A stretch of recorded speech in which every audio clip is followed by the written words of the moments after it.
Hello, everyone. Welcome to Off the Charts, Dan's album analysis and rating episode. So, cheers to you all. And once again, of all the YouTube channels out there, thanks for choosing this one. So, today's suggestion comes from at Black Belgian Dog. He had suggested to me a few Alice Cooper ones. So I said, you know what, let's start with the oldest one. So today we're going to be doing Alice Cooper's Love It to Death. Before we start off, if you like this type of content, please like and subscribe, tell your friends, hit the little thumbs up and little bell to be notified when I publish new amazing content like this. Also, if you do want to participate and get a shout out, leave your suggestions in the comments below if you would like me to do an analysis and rating of a specific album. I have lots, and also if you want an idea of what I have, follow me on Instagram, which the link is below. I post a vinyl of the day every day. Almost every day. Out of 365 days a year, maybe 360 have one. So there you go. So today, thank you for at Black Belgian Dog for suggesting Alice Cooper's Love It to Death. So this album was released in 1971 on Straight/Warner Brothers Records and produced by Jack Richardson and Bob Ezrin. Now, you'll see I have here the censored version. I'm going to post right here the uncensored version where Alice Cooper was put his thumb out and it looks like his penis. So of course that was retracted, whatever. From anyway, now you got all the not that I want to point there all the time there, but anyway, this is the censored version. I've never seen a live copy of the uncensored version. But there you go. So there. And now, this I find is the an album that, you know, what do you call that type of I had the word earlier, but anyway, you go from one style to another there. I'm sure it'll come back to me there. Transition album. There you go.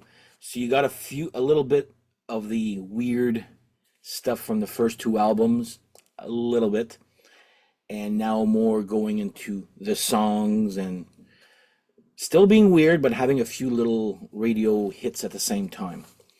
So Alice Cooper, the Alice Cooper Band, by the way, is what this is here. The players on this album are Alice Cooper on lead vocals and harmonica, Glenn Buxton on lead guitar, Michael Bruce on rhythm guitar, keyboards, and backing vocals, Dennis Dunaway, bass and backing vocals, one of my favorite bassists too, and Neil Smith on drums and backing vocals.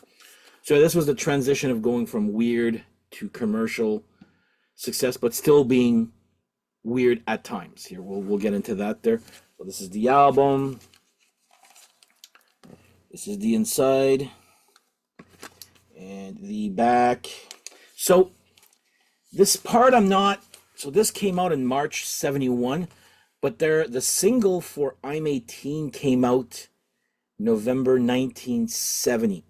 Now, this is the part where I'm not super 100% certain on this, but I think they released a single first because a lot of copies had printed on the sleeve here. I don't know why this one doesn't, but my CD does. Features the hit single I'm 18. So I'm not sure if just a single came out just to test the public there. If you guys know in the comments, I tried to look it up there. I know the dates. You know, November 1970 was when the single was released for I'm 18, and the album was released in March 71. So let's go into the songs. This album has 9 songs on it. Pardon the pun, but I've listened this album to death. Okay, Yeah, pun intended, I guess there. So, song number one, we have Caught in a Dream. I find this to be a very good opener.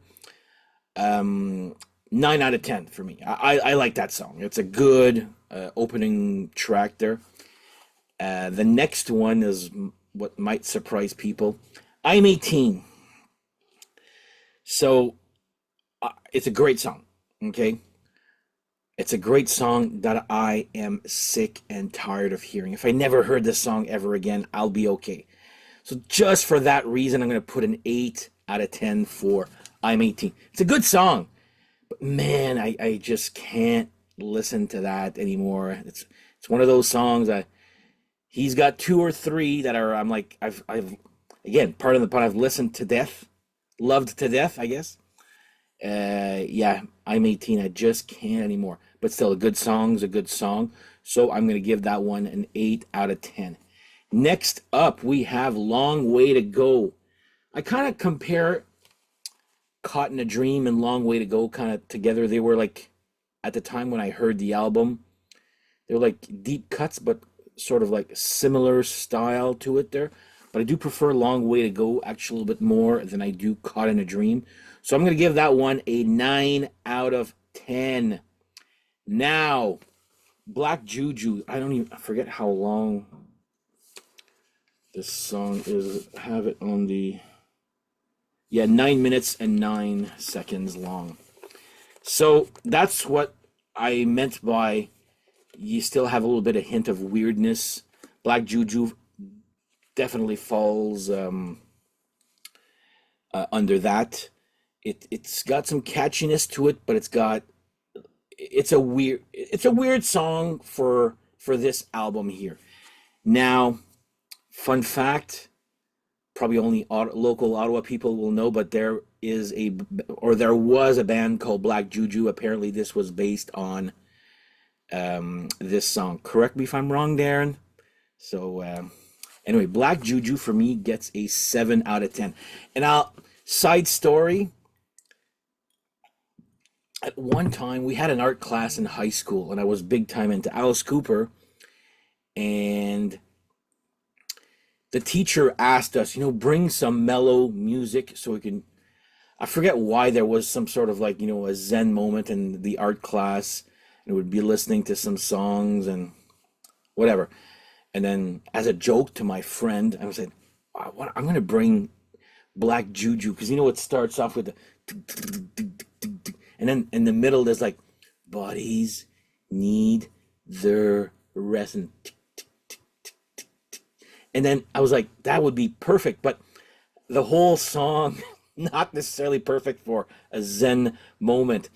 And then I told my buddy, I goes, at the end when he's like, and it goes back up, and then wake up, wake up. I said, oh, that would be funny if I did that. Well, I chickened out, and then the teacher was so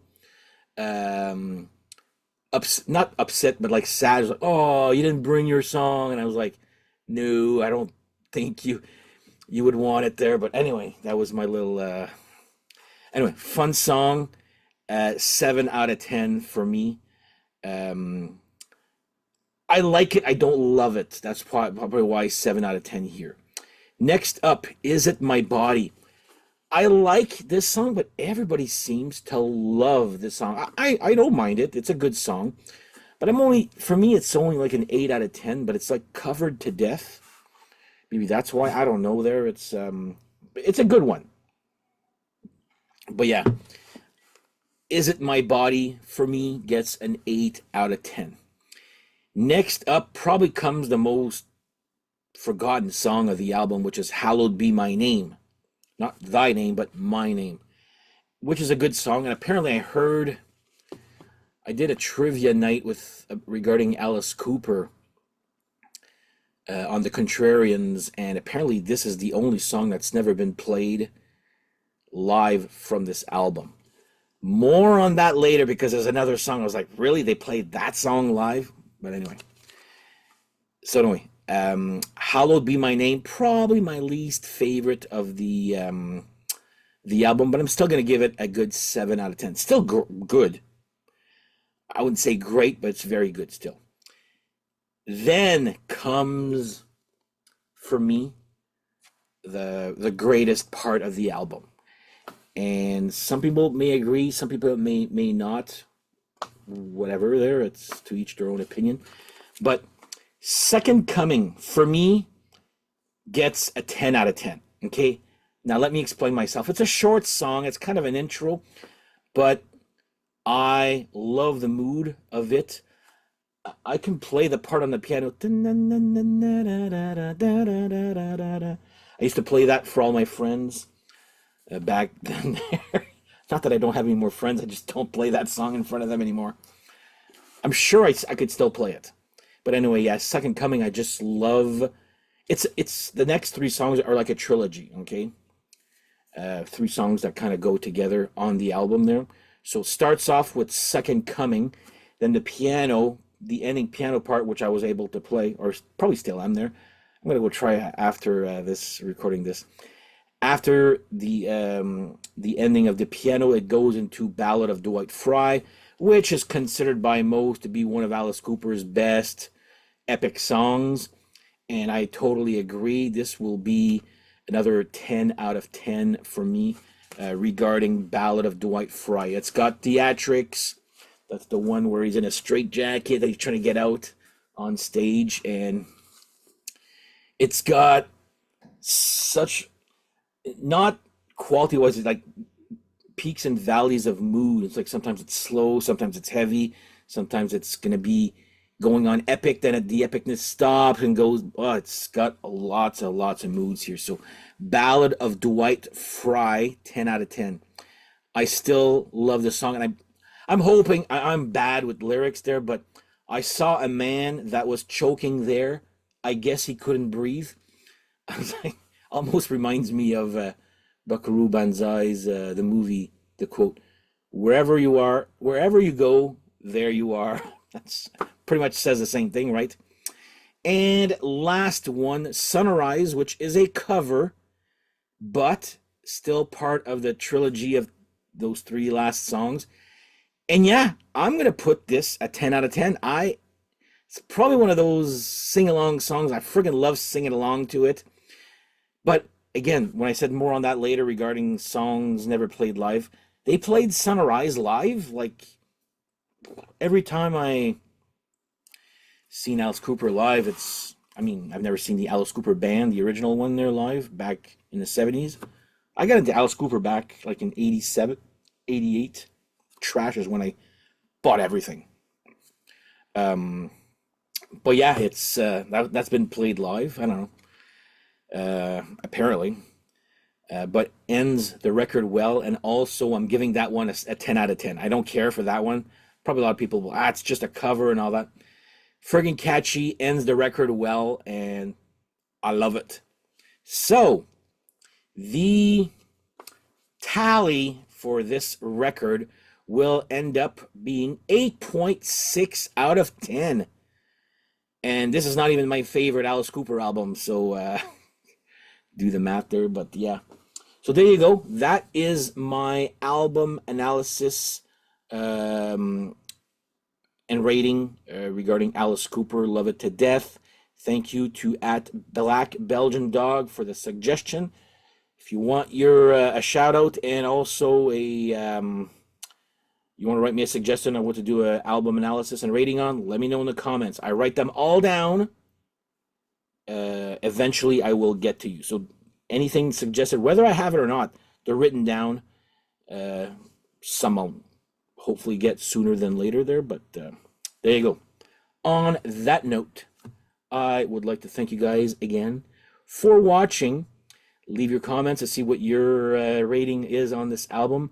And we shall see you guys next episode. Take care and bye-bye.